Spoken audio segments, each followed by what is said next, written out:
ఈ రెండేళ్లలో తీవ్రంగా ఈ రెండేళ్లే కాదు దాదాపు గత 7-8 ఏళ్లుగా తీవ్రమైన క్యారెక్టర్ అసాసినేషన్ ఎఫర్ట్ నా మీద, వ్యక్తిత్వ హననం.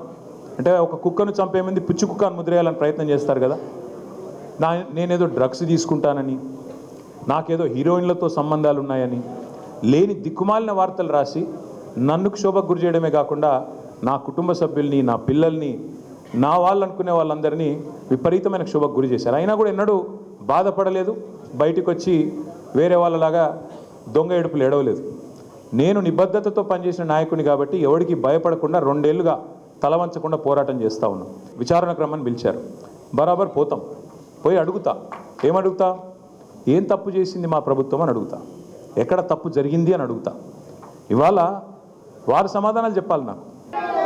ఈ 2 ఏళ్లలో తీవ్రంగా ఈ 2 ఏళ్లే కాదు దాదాపు గత 7-8 ఏళ్లుగా తీవ్రమైన క్యారెక్టర్ అసాసినేషన్ ఎఫర్ట్ నా మీద, వ్యక్తిత్వ హననం.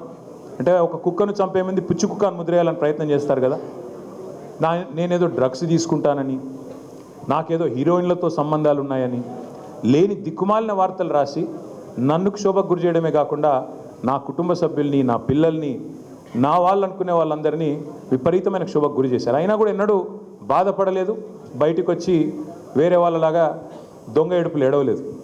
నేను నిబద్ధతతో పనిచేసిన నాయకుని కాబట్టి ఎవరికి భయపడకుండా 2 ఏళ్లుగా తలవంచకుండా పోరాటం చేస్తూ ఉన్నాం. విచారణ క్రమాన్ని పిలిచారు, బరాబర్ పోతాం, పోయి అడుగుతా. ఏమడుగుతా? ఏం తప్పు చేసింది మా ప్రభుత్వం అని అడుగుతా, ఎక్కడ తప్పు జరిగింది అని అడుగుతా. ఇవాళ వారు సమాధానాలు చెప్పాలి నాకు.